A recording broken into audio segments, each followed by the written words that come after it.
Bapa di sorga, terpujilah namamu dari kekal sampai kekal. Kiranya channel ini menjangkau banyak jiwa-jiwa untuk kemuliaan namamu. Dan berkatilah setiap orang yang telah mendukung channel ini. Di dalam nama Yesus hamba-Mu berdoa. Amin. Saudaraku, Allah meneguhkan umatnya dengan cara memperlihatkan kepada umatnya bahwa Yesus adalah benar-benar pribadi yang berkuasa. Saudara dan saya tidak usah heran, mulai dari pelayanan Yesus sampai hari ini selalu ada usaha-usaha kelompok-kelompok tertentu untuk melemahkan, mengaburkan kuasa Yesus. Bahkan ada agama tertentu yang memunculkan figur yang mencoba menandingi pribadi Yesus kita yang berkuasa. Tetapi sepanjang ribuan tahun, cara mereka tidak pernah berhasil. Karena tetap, Yesus yang kita sembah, pribadinya lebih unggul dari semua manusia yang pernah hidup di dunia. Dan kita percaya dia bukan hanya manusia biasa, tetapi firman yang menjadi daging, yaitu Allah sendiri. Supaya apa? Supaya lewat firman yang menjadi daging, saudara dan saya boleh menerima keselamatan. Kenapa ini menjadi penting bagi kita, saudaraku? Karena ketika Yesus bangkit pada hari yang ketiga, kemudian 40 hari kemudian naik ke sorga untuk menyediakan tempat bagi setiap kita yang percaya dan mengasihinya, ingat, dia berjanji untuk datang kembali. Apa pentingnya bagi kita? Inilah pengharapan tertinggi dalam iman kita. Karena ketika Yesus datang kedua kalinya, ini akan menjadi tontonan bagi semua manusia di dunia bahwa Allah yang benar itu adalah Yesus Kristus. Mereka akan dipermalukan. Tidak akan mampu lagi orang-orang berdebat tentang siapa Tuhan, mempertanyakan ketuhanan Yesus. Saya pikir ini masuk akal. Kalau dulu gereja mula-mula bingung untuk menjelaskannya, tetapi sekarang di zaman teknologi yang canggih, saya pikir manusia akan mudah memahaminya.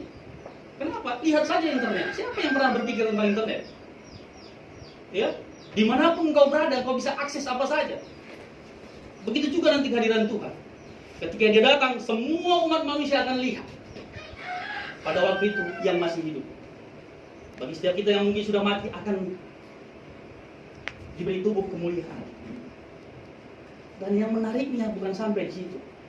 Bagi setiap kita yang percaya dan mengasihi Tuhan akan memerintah bersama-sama dengan Tuhan Yesus 1000 tahun lamanya. Kita akan melihat dan merasakan kepemimpinan yang adil. Kalau di kitab Wahyu nanti saudara bisa lihat, harimau dengan kucing peluk-pelukan. Tumbuhan tidak dipupuk akan tumbuh subur karena Yesus memerintah. Mari saudaraku, kembali gairahkan pengharapanmu. Selalu ingat, saudara dan saya tentu sadar bahwa kita merantau di sini. Betul? Sebenarnya iman Kristen menganut paham ini.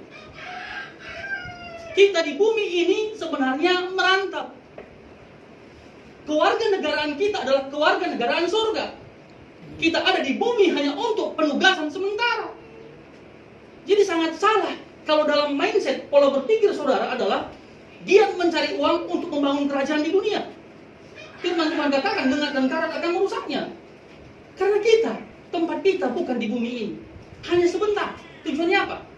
Lewat hidup kita bisa menjangkau orang untuk membawa mereka kepada Kristus. Hanya itu saja. Karena sebenarnya kita, saudara dan saya, sejak dunia belum dijadikan, kita sudah ditentukan jadi anak-anak Allah. Walaupun latar belakang kita percaya kepada Yesus beragam. Ada yang latar belakang dari Muslim menjadi Kristen, tetapi kemudian setia dan mengasihi Tuhan. Atau dari seorang pembunuh, kemudian setia mengasihi Tuhan. Seorang pencuri, pendusta, kemudian bertobat, setia mengasihi Tuhan. Tidak penting latar belakang. Yang penting adalah bagaimana setiap kita mengakhiri hidup kita. Pengharapan ini akan menjadi indah.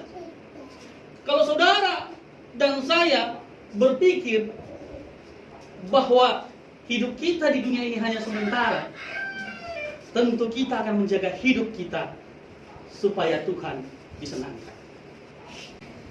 Mari percaya bahwa pengharapan kita di dalam Tuhan itu indah. Saya akan bacakan ayatnya buat kita, 1 Korintus 15 ayat 19.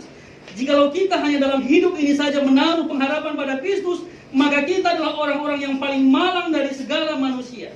Jadi pengharapan kita bukan pertolongan Tuhan di bumi ini saja, tetapi pengharapan kita adalah ketika kita nanti berjumpa dengan Tuhan, ketemu muka dengan muka, itulah pengharapan sejati.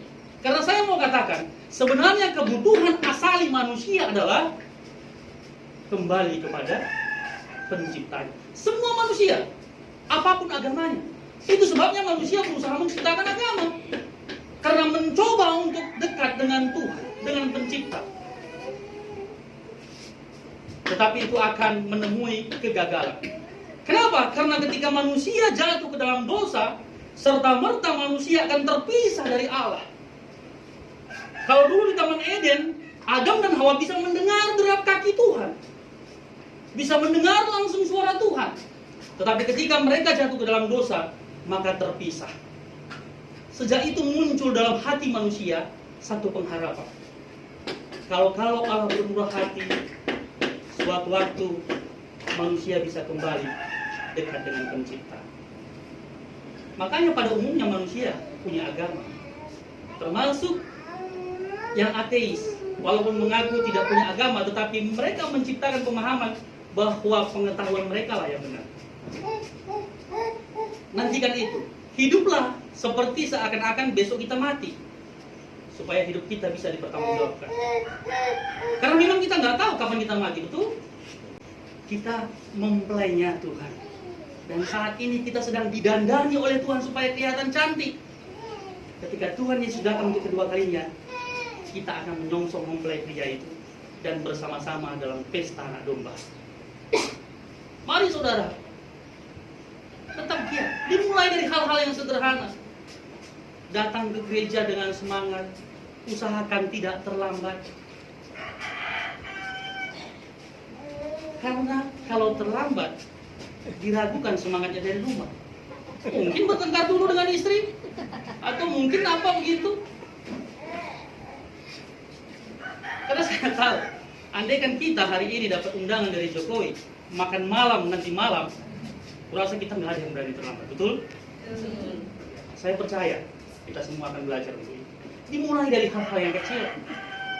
Ketika buka Alkitab, jangan buka Facebook. Jangan sempat-sempatnya ngirim pesan ke pacar lewat WA. Saya mau katakan, Alkitab 100%. Datang pendeta menyiapkannya dengan sungguh-sungguh, itu dapatnya 80%. Ketika disampaikan kepada jemaat walaupun begini mendengarkan, dapatnya 60%. Kalau yang ngantuk 40%. Kalau 3 kali kamar mandi 20%.